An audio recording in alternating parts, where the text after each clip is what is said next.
Hi, ಇದು ಮುಘ್ಲಾಯ್ chicken recipe. ಇದನ್ನು restaurant ರುಚಿಗಿಂತ ಮನೇಲೇ ಹೇಗೆ ಮಾಡ್ಕೊಳ್ಳೋದು ಅಂತ ನೋಡೋಣ. ನಾನಿಲ್ಲಿ 1 kg ಚಿಕನ್ ತೊಗೊಂಡಿದ್ದೀನಿ.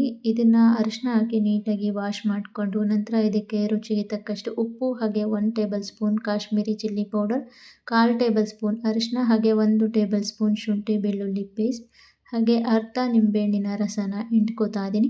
ನಂತರ ಇದಕ್ಕೆ 3 ಟೇಬಲ್ ಸ್ಪೂನ್ ಆಗುವಷ್ಟು ಮೊಸರು ಹಾಕ್ಕೊಂಡು ಇದನ್ನು ಚೆನ್ನಾಗಿ ಕೈಯಿಂದ ಮಿಕ್ಸ್ ಮಾಡ್ಕೋತೀನಿ. ಮಿಕ್ಸ್ ಮಾಡಿಕೊಂಡು ಇದಕ್ಕೆ ಒಂದು ಪ್ಲೇಟ್ನ ಕ್ಲೋಸ್ ಮಾಡಿ ಇದನ್ನು 15ರಿಂದ 20 ನಿಮಿಷ ಮ್ಯಾರಿನೇಟ್ ಆಗೋಕ್ಕೆ ಎತ್ತಿಡ್ತಾ ಇದ್ದೀನಿ.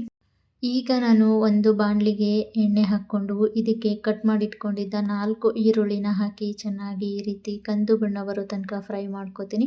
ಫ್ರೈ ಮಾಡಿಕೊಂಡು ಇದನ್ನು ಪೂರ್ತಿಯಾಗಿ ತಣ್ಣಗಾಗೋಕ್ಕೆ ಬಿಡಬೇಕು. ತಣ್ಣಗಾದ ನಂತರ ಇದನ್ನು ಒಂದು ಮಿಕ್ಸಿ ಜಾರ್ಗೆ ಹಾಕ್ಕೊಂಡು ಇದಕ್ಕೆ ಗೋಡಂಬಿ ಹಾಗೆ ಬಾದಾಮಿ ಹಾಕ್ಕೊಂಡು 3 ಟೇಬಲ್ ಸ್ಪೂನ್ ಆಗುವಷ್ಟು ಮೊಸರನ್ನ ಹಾಕಿ ಚೆನ್ನಾಗಿ ಪೇಸ್ಟ್ ಮಾಡ್ಕೋತೀನಿ. ನಂತರ ಅದೇ ಬಾಣಲಿಗೆ ತೋರಿಸ್ತಿರೋ ಈ ಎಲ್ಲ ಸ್ಪೈಸಸ್ಗಳನ್ನು ಹಾಕಿ ಒಂದ್ಸರಿ ಬಾಡಿಸ್ಕೊಂಡು ಮ್ಯಾರಿನೇಟ್ ಮಾಡಿಟ್ಟಿದ್ದ ಚಿಕನ್ ಹಾಕ್ಕೊಂಡು ಇದನ್ನು ಚೆನ್ನಾಗಿ ಮಿಕ್ಸ್ ಮಾಡ್ಕೋತೀನಿ.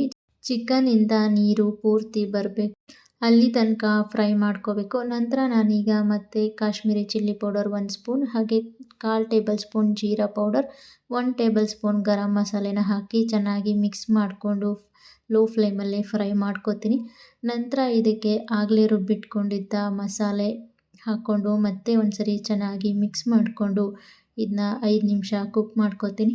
ಈಗ ಇದಕ್ಕೆ ಸ್ವಲ್ಪ ನೀರನ್ನು ಆ್ಯಡ್ ಮಾಡಿಕೊಂಡು ಮತ್ತೆ ಇದನ್ನು ಚೆನ್ನಾಗಿ ಮಿಕ್ಸ್ ಮಾಡ್ಕೋತೀನಿ. ಮಿಕ್ಸ್ ಮಾಡಿಕೊಂಡು ಒಂದು 5 ನಿಮಿಷ ಕುಕ್ ಮಾಡ್ಕೋತೀನಿ. ನಂತರ ಇದಕ್ಕೆ ಕಟ್ ಮಾಡಿಟ್ಟಿದ್ದ 4 ಹಸಿಮೆಣಸಿನ್ಕಾಯಿ ಹಾಕ್ಕೊಂಡು ಇದನ್ನು 15 ನಿಮಿಷ ಲೋ ಫ್ಲೇಮಲ್ಲಿ ಲಿಡ್ ಕ್ಲೋಸ್ ಮಾಡಿ ಕುಕ್ ಮಾಡ್ಕೋತೀನಿ. ಈಗ ಇದಕ್ಕೆ ಕಟ್ ಮಾಡಿ ಇಟ್ಕೊಂಡಿದ್ದ ಕೊತ್ತಂಬರಿ ಸೊಪ್ಪನ್ನು ಹಾಕಿದ್ರೆ ಮುಗೀತು. ಸೂಪರ್ ಟೇಸ್ಟಿಯಾದ ಮುಘ್ಲಾಯ್ ಚಿಕನ್ ಮನೇಲೇ ರೆಡಿ ಆಗುತ್ತೆ.